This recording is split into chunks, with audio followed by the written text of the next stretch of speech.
I'm leaning towards Trump. And why is that? She's just kind of been caught up in a lot of lies. He represents a huge middle finger to a lot of people. People are upset about what the economy is. Inflation is out of control. Price setting doesn't work. He's got an edge in the areas that tend to matter even more to voters. 9 on trust and handling the economy, 3 on crime and safety, and then 10 points on immigration and handling the southern border.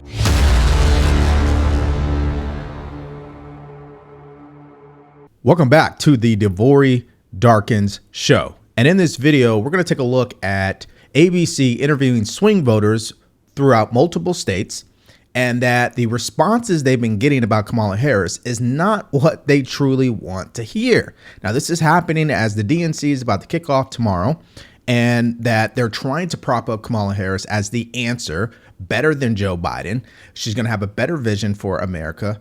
But the undeniable reality is this: swing voters are not buying it. So without further ado, let's play the first clip. This is one area where Harris may have some bigger problems to overcome, and this week may be critical for all of that. You see on areas like healthcare and abortion, you have an edge for Kamala Harris in terms of the trust to handle those issues. But for Donald Trump, he's got an edge in the areas that tend to matter even more to voters, up 9 on trust and handling the economy, 3 on crime and safety, and then 10 points on immigration and handling the southern border. Yeah, now let's pause this really quick. This is what Trump needs to focus on. When he goes to do the debate, this is all he should keep going back to. Just go back to the economy, go back to crime and safety, go back to immigration, show that she screwed up the economy, show that she screwed up crime because she screwed up immigration. That's all he needs to do. Avoid the abortion conversation, avoid the healthcare conversation, focus on your strengths. Let's continue. It's a lot of the reason why you hear Trump allies say focus on the issues. And it's one reason we're going to hear a lot from Harris and her allies this week. It's time to look forward. They don't want to own everything that Biden is associated with. They want to do their own thing and be associated with things on issues that voters are in a better comfort zone on. But the problem with the swing voters is they see the results of a Kamala Harris already with Joe Biden over the last 3.5 years.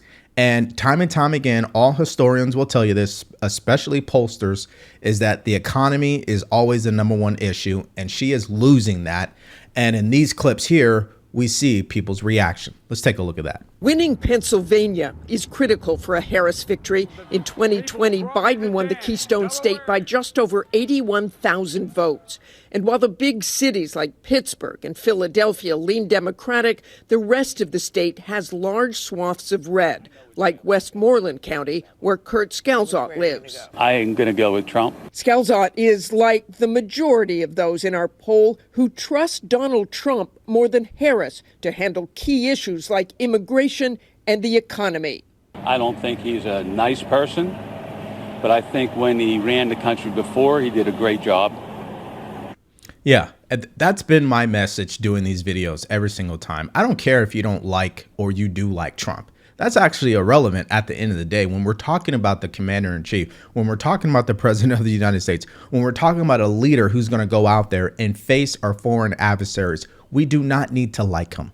We need to make sure that he's going to get the job done, or she's going to get the job done. And I'm going to tell you right now, Kamala Harris does not have a record where she can prove that. The Democrats over the last 8 years, they don't have a record showing that they can prove that. So at the end of the day, Trump needs to focus on the results he's already delivered and remind people that he's going to do it again. And there's a lot of swing voters who relate to that.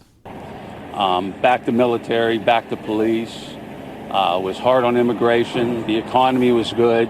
Rolling into battleground Michigan, a state Biden flipped by 150,000 votes, one of Harris's biggest vulnerabilities has been on full display: the Biden administration's handling of the Israel-Hamas war. More than 101,000 Michigan residents voted uncommitted in the state's primary.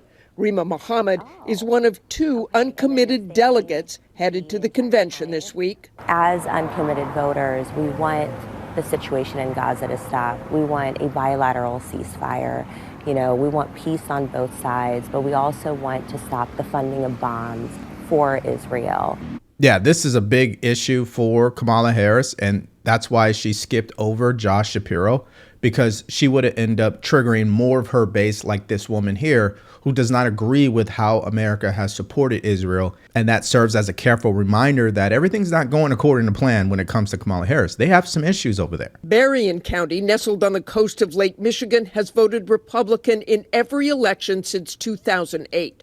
On a cloudy day on Waco Beach, we met the McNay family, which has somehow managed to bridge their vast political differences.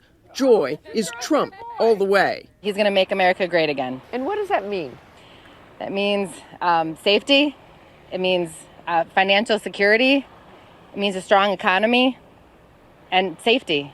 But her husband, Steve, believes pretty much the opposite. I'll vote for the Democratic Party. Whether it's if it's Harris on the ticket, I'll vote for her just because she's probably going to be the Democratic nomination. But if there were another person in lieu of her, I would vote for that person. Yeah, what policies are you voting for? I mean, his wife gave policy reasons: safety, immigration, prosperity with the economy. He can't say any of that. These people voting for Kamala Harris, they can't say any of that. We know this. That's the troubling part about this. Listen, if you want to vote for Kamala Harris, go ahead. It's not for me to judge you on that. All I'm asking for is, can you provide some stats, some policies, some numbers to support your decision? That's all I'm asking for. Well, you must have interesting conversations. Not really. Do you fight about it? Do you talk about it? Do you put it aside? No, after the 2020 election, we pretty much stopped talking about it. Across Lake Michigan, Smart. we traveled to southeastern Wisconsin. As we drove through the sea of green farmland, the divide between urban and rural, and Harris versus Trump, couldn't have been clearer. Like here at Crane Grain Farms in Kenosha County. Owner Michael Daniels says he'll vote solely on the economy. Our expenses, the inflation, it's hard to stay in front of it. Now with the collapsing ag world, the poor trade deficit, we need to balance this stuff. We have to get back to where we were. You supported Trump in 2016. In 2020, you would do it again. Without a doubt. I say I'm fiscally conservative, but I tend to be a little liberal when it comes to humans. But it goes back to, we can't help everyone if we don't have a strong economy. Like Pennsylvania and Michigan, Wisconsin is critical for Harris. 4 years ago, Biden carried Wisconsin by just under 21,000 votes, the closest margin of victory of the election.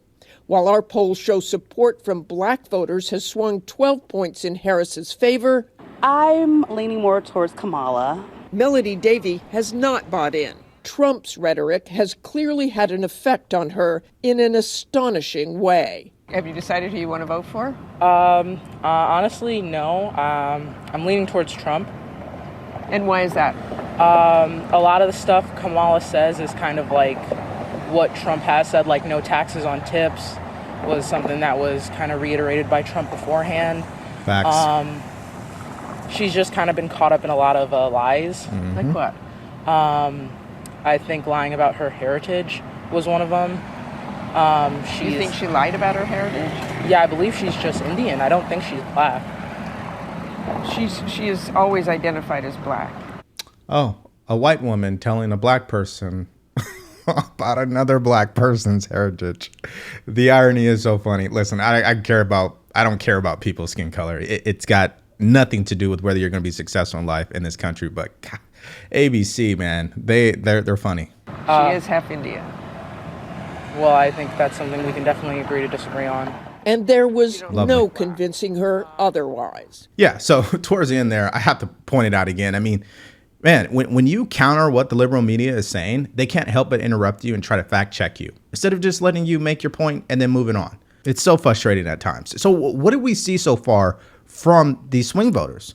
What we saw is overwhelmingly, they're not truly committed to Kamala Harris. And the people who are individuals who are not caring about the policies. They're willing to continue to have inflation be the way that it is. They're willing to continue to pay high prices. They're willing to struggle. And that's frightening, to tell you the truth. And this brings us to another clip where a Republican has to give a reality check to these liberals because they don't want to face the truth. They want to keep going back to the propaganda message that Kamala is the best, but she's not. She has weaknesses. She has not defined her policy, and swing voters are not committed. Roll it. You heard this week a lot of people like Nikki Haley, Vivek Ramaswamy, saying they wanted Trump to refocus on his strengths. And yet he's now hired Corey Lewandowski, his campaign manager from 2016. His book was called, and his philosophy is, let Trump be Trump. What does that say to you? Well, look, I don't disagree with some of those folks in that, number one, if this election comes down to the economy and the border, Trump wins. Right now, Kamala Harris is trying to reinvent herself into something that she's not. With Trump. She's trying to divorce herself from the Biden administration. But I will get to Trump. I will get Let to the Trump. man finish. The thing is with Trump is that you can't also, to win this election, you can't divorce yourself of who Donald Trump is and his personality. Like I've said before, there's a part of Donald Trump that brings a large part of this country together. He represents a huge middle finger to a lot of people. People are upset about what the economy is. The inflation is out of control. Price setting doesn't work, and giving people $25,000 to buy a house isn't going to do anything for the economy. Trump. We know that every time he opens his mouth, there's nothing but lies, insults, and vulgarity. And people are tired of it. The American people don't want this anymore. They don't want a president who basically divides us. They don't want a president who calls us names, who cannot even pronounce the name of the vice president of the United States. What they don't want. Kamala Harris. Okay. Kamala what they don't Harris. want is out of control inflation, a border that's completely out of control, a world that's falling apart, and Kamala, who's lying to the American people about whose fault it is. I mean, does she bear no fault for where we are in this economy? She has nothing to do with this. So she has nothing to do with the withdrawal of Afghanistan. I was going to ask you guys about the debate coming up on September 10th. I just got a preview. You want the defeatist attitude that Donald Trump has, somebody who criticized the military? The deficit, look at it. Criticized the military. She's triggered. And what happened in Afghanistan? Okay, I feel like a moderator here of a debate, and I'm gonna cut that up. But yeah, you're gonna have to stop there, because you could see on the Democrat side that they accuse Trump of things that they do themselves, right? They get mad when Kamala Harris's name is mispronounced. But what have they been doing over the last 8 years? They've been telling people that Trump is Hitler, that he's a big threat to democracy, that don't let him close to the nuclear codes, that his supporters are deplorables, that they are low IQ.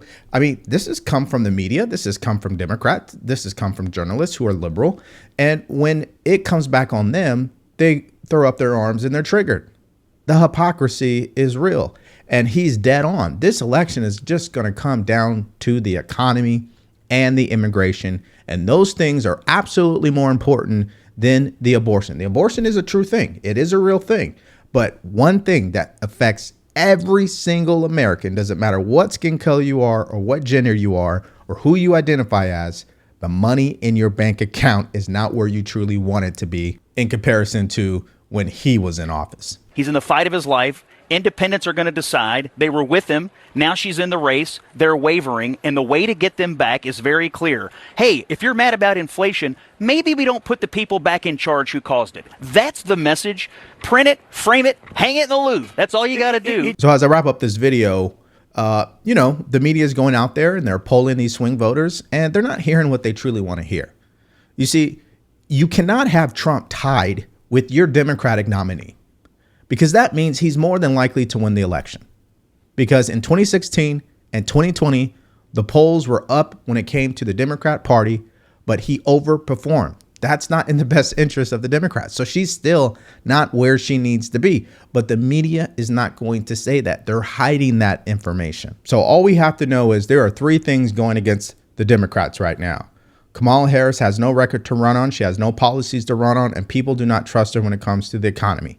Number two, the Palestine protests, the uncommitted voters, over 100,000 of them. There's more than that are not going to vote for her if she does not solve the issue with Hamas and Israel. Number three, Trump has already proven that he was able to help America in his first administration. All he has to do is remind people of that again. So let me hear what your thoughts are and more in the comments section below. Thank you for checking out the video today. Make sure you like, share, and subscribe to the channel. Stay grateful, stay focused, and stay true. Peace.